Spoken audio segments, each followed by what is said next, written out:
Today, I wanted to test out a game that I've seen many people say was mimicking Hollow Knight, and I wanted to answer the question, is it really mimicking Hollow Knight?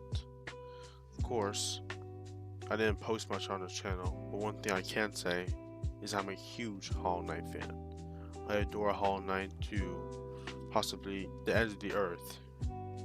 It has amazing mechanics, amazing detail, and so much effort put into it. And don't get me wrong, I love when games sort of, what's the right word? Take inspiration from others. But I wanted to see if this is actual inspiration or if it's just blatant plagiarism. Now, I'm pretty sure we all know what plagiarism is, but in case you don't, it's when someone steals someone else's content or anything without properly giving them credit for it. And at many points of the game, I can see where plagiarism is a part of it, but I can also see parts where plagiarism isn't really there and it's all their original idea. So I wanted to play the game myself and solve these questions if plagiarism was actually inside this game. And if I would recommend getting it for yourself when it fully releases, because it's still in early access. So the first thing when I booted up the game was that the menu was a bit similar to Hollow Knight in a sort of way, but we don't judge menus, we judge gameplay. So upon actually playing the game, you are supposedly a creature. Of course, I don't know all the lore to this game, so correct my lore if I'm somewhat wrong with it. But you are a creature inside this game that has a weapon, supposedly a nail, much like the knight does inside a Hollow Knight. And you can jump. And one thing before actually playing the game is the controls were very confusing, so I had to rework them on the way they make jump J, when they could just make the spacebar. But anyway, they introduce you to the common enemies and some of the base mechanics of the game, such as parrying and blocking. Blocking requires you to hold down the block button, while parrying only requires you to tap it the moment the attack comes to you. And if you're able to parry an attack, you can do a counter attack, which I find very creative and original. Of course, you can sort of parry inside of Hollow Knight, but they never really showed you how to parry. You just found out yourself that you could. And some other interesting things that were original were some of the enemies. Of course, currently the background, it sort of reminds you of the City of Tears from Hollow Knight, which I guess is one of the major plot points that people have against this game, is that a lot of its art sort of seems to mimic Hollow Knight, which I can definitely see why, and I can agree with it. It does look a lot like Hollow Knight. Save mechanics are a bit different inside this game as well, as you can see. And something else that really stuck out to me inside this game, again, was the enemies. Sometimes you'll encounter enemies that do seem familiar to Hollow Knight enemies, while some of them are completely original. And the map system acts, don't want to say exactly like Hollow Knight, it acts a little bit like Hollow Knight. But so far, it seems like the enemies are the major point I have that this game doesn't really plagiarize, because some enemies look familiar, while others look completely original, such as an enemy that has the ability to block your path, and in order to stop this enemy, you need to locate its head, which requires a bit of base movement and knowing where the head is, attacking the head, and then continuing along with your journey. This idea I find completely original, and of course, I haven't played the complete of Hollow Knight. I don't know if the enemy or sort of enemy like that is inside of Hollow Knight. However, to my knowledge, there is no enemy that acts like this in Hollow Knight. And one of the major things people have against this game was the boss. Supposedly one of the bosses looked like the hunter the hunter that gave you the book that would catch all your knowledge of the enemies you're going up against. And it, not gonna lie, does look very similar. But I think that for this game, some of the enemies here are original. Like I said, the enemies like the blocking enemies, even enemies that look a little bit familiar, have something that makes them unique to each encounter. And the healing system is, in my opinion, completely different from Hollow Knight. Around the map, around the world, you're gonna find things called soul dews. Sorry if I pronounced that wrong.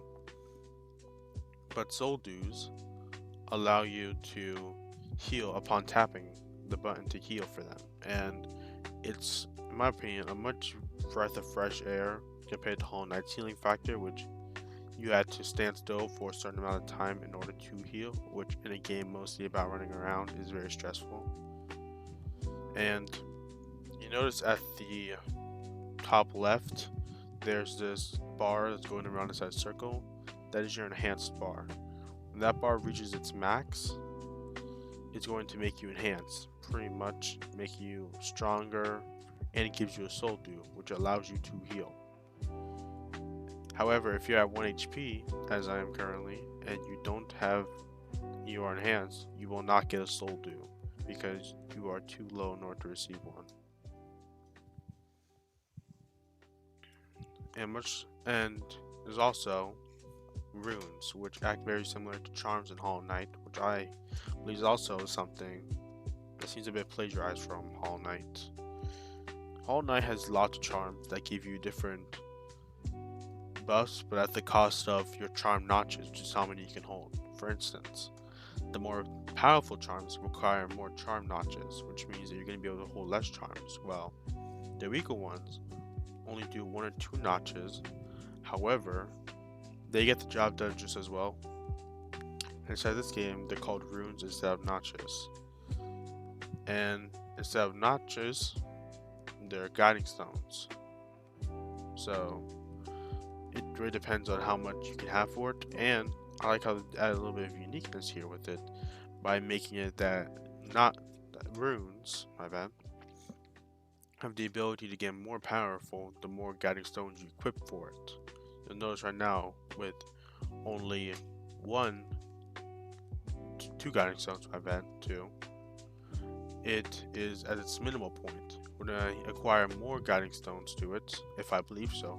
A reminder, I only just played the beginning of this game, so I don't know everything about this game. However, I believe the more guiding stones you acquire for it, the higher and more stronger it becomes. That was the critical hit charm, which pretty much means that I get to kill enemies quicker because my nail does more damage. And exploration inside this game, of course, is also going to be a huge factor as of Hollow Knight as well. Many points inside this game, you're going to need to explore a lot because the map may just be as big or even bigger than it is inside of Hollow Knight. And that requires a lot of exploration. Going to unfamiliar locations and meeting new enemies, which was the entire point of playing Hollow Knight. You'd explore, see a beautiful world around you, and you find enemies that you wouldn't normally find in other places, which is what made Hollow Knight's unique exploration very unique. And I believe that's what makes it perfect. The constant feeling that you're going to be encountering a new enemy when you explore a new area. I believe all of it is crucial to the Hollow Knight experience. And that isn't really something that Deviator, this game, took from it. Because every Metroidvania is mainly about exploring new areas, encountering new enemies, and all of them are meant to be extremely difficult. Hollow Knight being no exception of difficulty, as we all know. So, the question was, is this game copying Hollow Knight? And from what I can see, mostly, it is copying Hollow Knight. However, it adds its own unique twist to some of the enemies, some of the mechanics that Hollow Knight didn't really have. Now, do I think it's right to plagiarize another person? No, it's never right. It's always better to have your own original ideas to a game and not let other people take those ideas. But there's also the chance where it's inspiration. Of course, this background isn't a photocopy of Hollow Knight. It looks very similar to it, but it's not a photocopy of it. Just as the background at the beginning of the game was very similar to City of Tears, it's not an exact replica of it. And the runes, that clearly is very similar to charms, as we all know what charms do and what runes do. Again, I am always in for creativity and inspiration. I believe that inspiration is one of the main reasons why so many games are amazing, because they inspire off of other games that were missing that one factor that new game could have. I believe Deviator is a perfect example of just the right amount of inspiration, but overdone by plagiarism and copying. Overall, I like the game. It's also extremely difficult, much like normal Hollow Knight, but that's just me getting used to controls.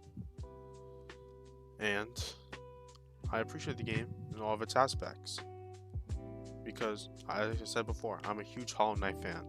Any game that's similar to it, I appreciate just as much. So yeah, I would give it maybe 7 out of 10 if they decide to rework the entire game and maybe make it seem a little less plagiarized and much more original. I'd give it a 9 out of 10 because this game is fun and it's super fun to play and to learn all these new mechanics and everything like that. Peace.